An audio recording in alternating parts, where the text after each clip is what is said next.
I am the problem.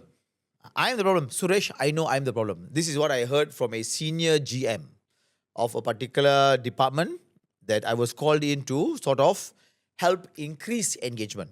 All right.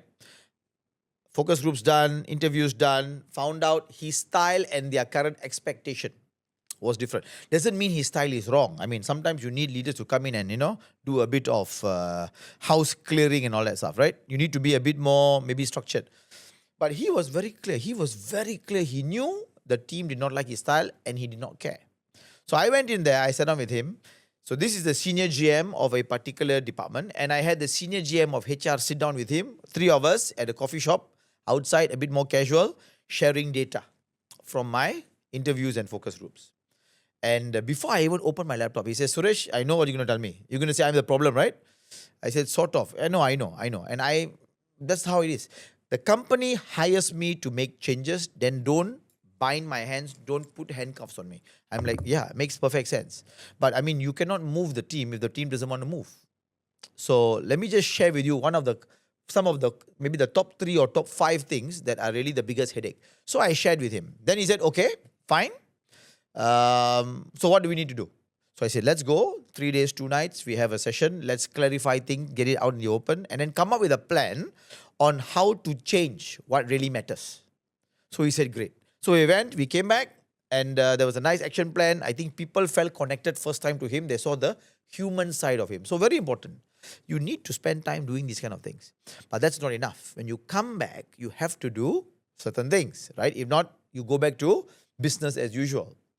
So I give them about 30 days to 45 days to get the things done. Then I check. I check with him directly.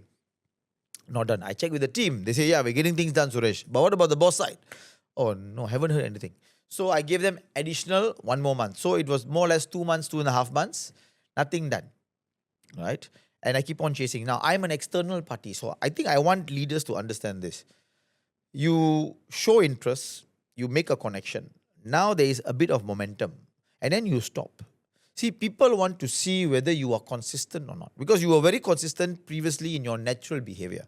But now when things need to change, you're not consistent enough. So people start to give up hope. So we talk about it a few times and he's not really interested. Then he tells me, okay, Suresh, next year what are we going to do? I said, next year? What about the earlier deliverables for this year? And he says, deliverables for this year, can you remind me again? Not even in memory because not important. So I want you to understand. People don't care how much you know until they know how much you care. So you're not even bothered to do things that you committed to earlier. So why should we commit to you? That was the message he unintentionally, subconsciously sent to his people. So what did I do? I refrained from doing business with him. Even though it was not good for my business, but reputation not easy to create. Money you can find. But I want to also do good work that I can show results, right? But if he's not willing to, I'm only external.